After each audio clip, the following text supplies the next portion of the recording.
before you leave that appointment, what are 3 things you should always ask your doctor? All right, so as we continue our series on what medicine gets wrong about the patients, right? I think this episode is going to be one of the most important, right?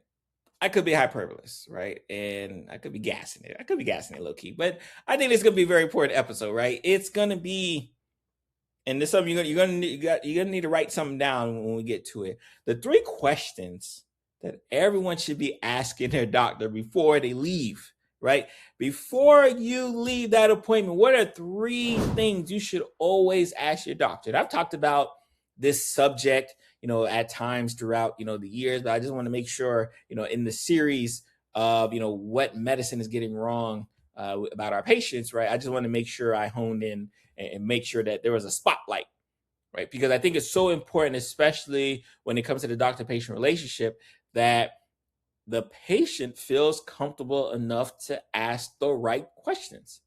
Because if you can ask the right questions, guess what happens, right? If you ask the right questions, there's clarity. If you ask the right questions, there's less confusion. If you ask the right questions, guess what, right? Life equals health, right? And you're typically going to be a healthy person, right? So today we're going to talk about this importance of asking the right questions, what those 3 questions are.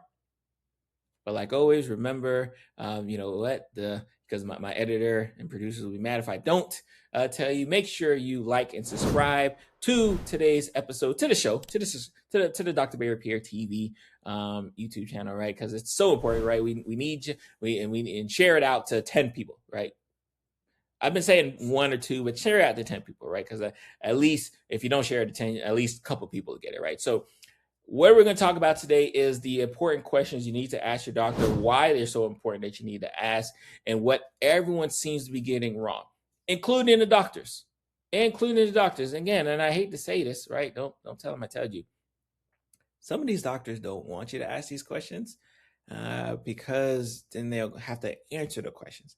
If they have to answer the questions, then it may spend some more time, and then they can't get to the next patient. And a lot of these doctors, right, unless you're like concierge, shout out to my concierge docs, are seeing like 100 patients a day, right? So sometimes it behooves them that you don't know the right questions to ask. But today we're going to get into the importance of asking these questions and what those questions are.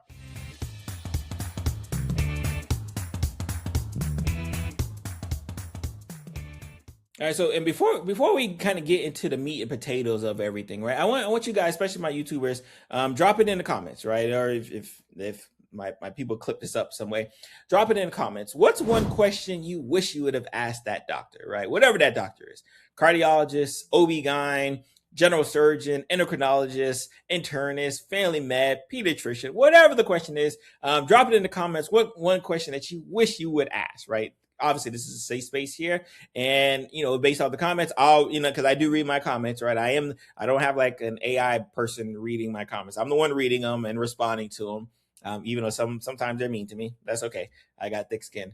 I just want to know what questions that you would like to ask, right? Because what I think is important, right? And these are some facts, right? 1 in 3 people leave their appointment unclear what they're supposed to do next. Think about that. 1 in 3 people are leaving an appointment that they scheduled, clear time for, paid a copay for, most likely, or in one way, shape, or form. Miss some time at work, miss some time at school, whatever the consequence, the situation is. And 1 in 3 of them are leaving not knowing what they're actually supposed to do next, right? That's wild. Half medication errors happen because instructions were not explained. Half of medication errors happen because the medication instructions were not explained. And a lot of times, y'all know it, shout out to my pharmacist. My pharmacist, people will tell you, right? You'll fill out your prescription and they'll ask you, do you have any questions? And a lot of y'all are leaving even the pharmacist and saying, no, I don't have no questions, right? Mind you, the pharmacist is the expert in pharmaceutical drugs, right? And you guys are not even asking one of the foremost experts in a certain medication the question that you got, right? Which is wild. And again, most people regret not asking more questions after leaving clinic, right? So this is not a secret. This is not something that we don't know about. A lot of y'all know that y'all should be asking questions, but you're just not doing it, right? And I think that's important, right? Because I had a patient when I was doing outpatient medicine a few, so long ago now. Okay. It's so crazy. It's been so long since I did outpatient medicine. I have to think back. I have to do one of those things where I look up in the sky and remember how long it was. Right. It's like, so when I was doing outpatient medicine, I remember one of the, I was, I had a new patient, and, I was going over their prescriptions and their diagnosis and what we were doing next. And something just clicked in me, because it usually does. And I just asked them, "Can you repeat what I just said, right? Just so I understand." And they couldn't do it, right? For them, it had totally went over their head. My explanation on blood pressure issues and diet, it totally went over their head. And that's what I knew. I'm like, okay, yeah, I have to make sure I'm doing a better job at, even while I'm explaining, making sure they understand the explanation. Right? Think about that, right? While you're explaining, you may have to like check in every now and then and say, "Hey, you understand what I'm saying, right? Like, tell me." And then you make them tell you what they understand, because that's how you know. That's how you know if a person is understanding what they're saying, because they can kind of tell you what you just said back to them. If they can't tell you what you said back to them, you did not do a good enough job. And I know my doctors are gonna be upset. You are not doing a good enough job if your patients can't explain their process is the next step, right? So understand that is a key issue, right? Because going to the doctor's office, especially if it's a newer doctor, new consultant, right, is very intimidating. So it's not a happy-go-lucky situation, especially if you're not feeling well, you're not feeling your best, right? It's one of those things where you want to make sure that as the provider, that the environment is as welcoming as possible. Because if it's welcoming, then they're going to be more likely to put their guard down, right? And if they put their guard down, they ask more questions. And if they ask more questions, guess what? Life equals health, right? They live longer, right? So understand that this is not an uncommon issue that I'm having a conversation about today, right? That's why I think it's going to be one of the most important episodes that happens in this series on what medicine gets wrong with their patients. So understand that we have to, right? We have to understand where we're going from, and how do we get to this point where when patients leave your office, all right, like, all right, I got the game plan. I know what's happening, and especially if my family member asks me, I know what to do. So let's talk about how we get to that point, and more importantly, let's break down these 3 questions and why they're so important. So we talked about this onus on making sure that the environment of your clinic or the hospital or wherever you're seeing your patient at is as welcoming as possible, because the barrier of trust like automatically goes up, right? Like if you are walking through the mall and one of the the kiosk people kind of yell at you, like your guard automatically goes up. You're like, oh, I don't want to be sold to right now. Like what's happening here, right? Like it's an automatic defense system. The same thing happens when they go to your office, right? There's a defense system that occurs when it comes to people's health, right? Because unfortunately, a lot of people are prideful with their health, right? A lot of people don't want to be vulnerable about their health, right? Because it means they're not at the greatest state. I take care of patients in a hospital where people are pretty much at their worst state clinically than they ever can be, right? And a lot of times they're mean, a lot of times they're angry, a lot of times they're ornery, a lot of times they're just not themselves. At least they tell me, "Hey, I'm not myself." And what happens as they're getting better throughout the hospital course, they start apologizing, they start saying, "Hey, that wasn't me," and I completely understand that. Same thing happens in the clinic, right? Like they're not going to be their full self until they know that they can completely trust this person that's in front of them with their life. So let's get into question number 1, right? Like, what is a question that you should always ask your doctor, especially before you're leaving? What is my main problem or diagnosis? And more importantly, what does that mean? Doctors have a big issue, right, with the medical jargon, right? Like in healthcare, we use the medical jargon so much that we think it's commonplace, right? So medical jargon and just really just a complex care of just medical diseases is that such that a lot of your patients don't know what is going on. They don't know what hyperthyroidism is and hypertension. And that's why a lot of times you'll see even on this channel, I refer to a lot of things as high cholesterol, high blood pressure, high thyroid, because I try to like reduce the jargon as much as possible, because I understand the people who typically watch this show. Shout out to y'all. Shout out to my Lunch and Learn community members, right? People who typically watch this show are those who want to empower themselves for better health. Again, it's not just not the motto, it's the slogan. But they want to be able to learn what's going on in medicine, what's going on in healthcare, but in a way that they can understand it and then kind of re-emulate it themselves, and then obviously take that information to whoever their provider is. Because remember, I'm not your provider. I'm just this guy on the internet, right, who likes educating his community. So asking your doctor or your provider, right? Hey, what's my main issue? What does that even mean? Like, what does it mean to have high blood pressure? What does it mean to have high cholesterol? Like, think about that, right? Like, you may think it sounds self-explanatory, like, oh, that just means my cholesterol levels low. But like, what does that mean that my cholesterol levels are high? Like, why is that even a problem? Why is it something that I should worry about, right? Like, these are just valid questions that you, the patient, need to be asking your doctor.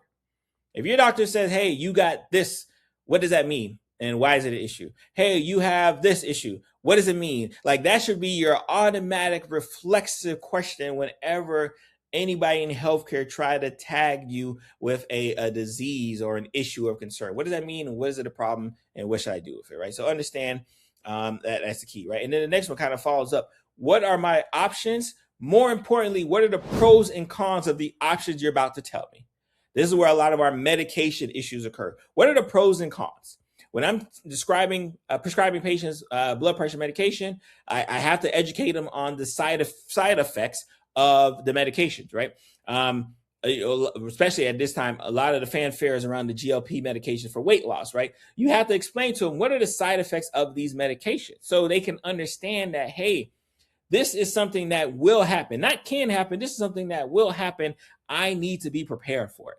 Right. So my doctor educated me. So I'm not looking on Facebook or Twitter and I see someone say like, oh my God, can you believe this occurs? And now I'm ready to throw all of the medication away. I don't want to do that. Right. But I'm not going to do that because I'm making sure, right, that I ask my doctor, what are the pros and cons of the options in front of me with my problem, right? So again, number one is, what is my main problem and why is that important? Number two, what are my options? What are the pros and cons of each of my options? I want to know, right? And because life equals health, if I wait a long time, I have less options.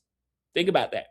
If I don't understand my medical problem and then I don't understand what are my options, and I have to now figure out what do I have, guess what? I'm going to have less options, right? And this affects us when we talk about cancer a lot, especially in the African American community, right? Because a lot of times we get diagnosed later. That means we have less options of treatment, which means, guess what, right? Our likelihood of dying from these diseases is going to be more, right? Because we have less options to actually treat, right? Because we didn't ask the right questions in the beginning. What should I look for? More importantly, what's my next step? Those are my, what should I look out for? And what is my next step? Right. This now trains the doctor, provider, whoever's taking care of you to understand like, hey, this is what you should be. You're going to take this medication. This is what's going to happen. And more importantly, this is what's going to see when you see me in 3 months, 6 months. Right. This is what I expect to see. This is what I expect to happen. Right. As a patient, you should have a firm grasp of these 3 questions. I hope you wrote them down.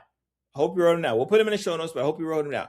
You should have a firm grasp of these questions, because if you have a firm grasp of these questions, and every time you leave an appointment, whether you take a notebook, which I suggest, whether you take a notebook and you write it all down, or you record your doctor saying it, you are going to be able to answer every question your family has, right? Because your family will always ask you like, hey, what did the doctor talk about? Oh, well, the doctor said this, and that. And these are my issues and these are my concerns, right? So you'll be able to kind of answer those questions. So understand its level of importance, especially when we talk about taking care of you, right? Because no one can take care of you better than you. But you can't take care of you better than you unless you know the right question. But again, that's why you subscribe to the channel. Remember, like and subscribe. That's why you subscribe to the channel, so you can understand what are these questions that are in front of me that I need to be able to ask, and I need answered before I leave this appointment. And before we get out of here, right? One of these roadblocks I want to make sure we break away from right? Especially when we're asking our doctors questions, because I see this a lot, and my patients will tell me, "Oh, I don't want to ask any questions. I don't want to feel like I'm wasting your time." No, ask away. This is your time. You're not wasting my time. This is your time. Please ask away. You are not wasting a doctor's time by asking questions. Your doctor isn't going to be feeling like you're wasting their time if you're asking them questions, especially because most of these doctors, they got in the back of mind, they're so smart, they can spit out your answer. So that's what I'm telling you. It's not like a difficult question you're asking.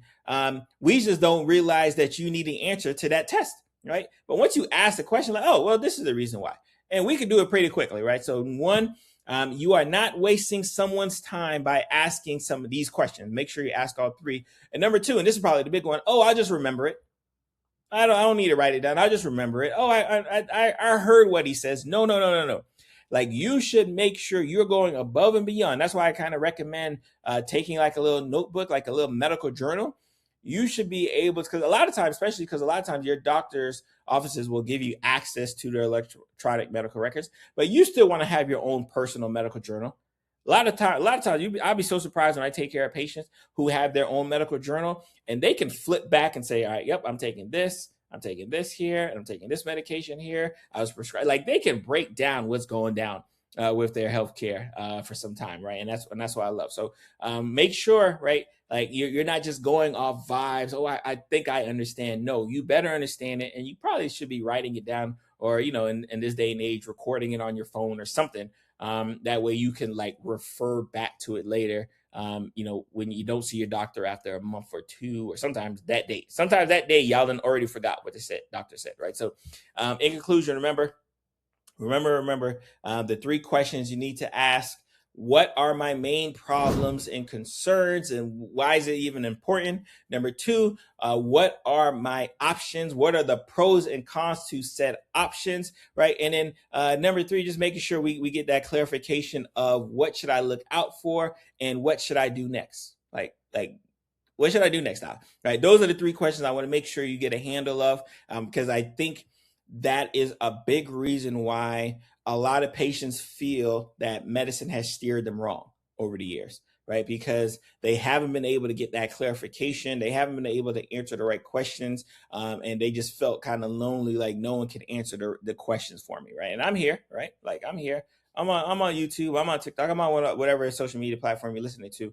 But I want to make sure that when you go to your doctor's office, you feel calm and comfortable to be able to ask these questions, because at the end of the day, it's your life, right? Like, at the end of the day, your life and your health should be important to you, and mainly you, right? And you should do everything you can to make sure your provider understands and strives that. I'm yours truly, Dr. Barry Pierre, host of Medicine Mondays. I'm gonna see you guys next week.